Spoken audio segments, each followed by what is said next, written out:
Pensamiento del día, sábado 30 de agosto. Animar. Una ley grabada en cada corazón.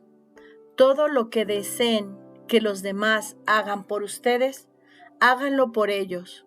En esto consiste la ley y los profetas. Leemos en el Evangelio de San Mateo, capítulo 7, versículo 12.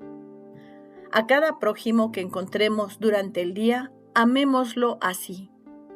Imaginémonos que estamos en su situación y tratémoslo como querríamos ser tratados nosotros en su lugar. La voz de Dios que habita dentro de nosotros nos sugerirá la expresión de amor adecuada a cada circunstancia. ¿El prójimo tiene hambre? Pensemos, yo tengo hambre, y démosle de comer. ¿Padece injusticia? Soy yo el que la padece. ¿Está en la oscuridad, en la duda? Lo estoy yo.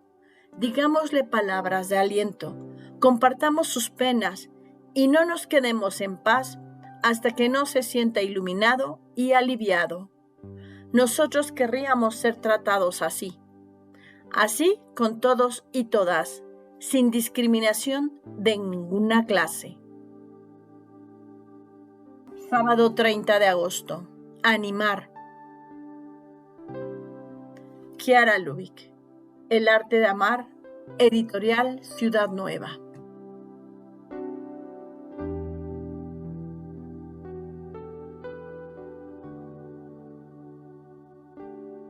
Hola, si te ha gustado este video, danos un like, un dedito hacia arriba y suscríbete al canal.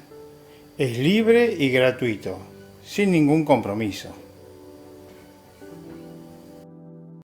Palabra de vida, agosto de 2025. Porque donde esté tu tesoro, allí estará también tu corazón. Lucas, capítulo 12, versículo 34.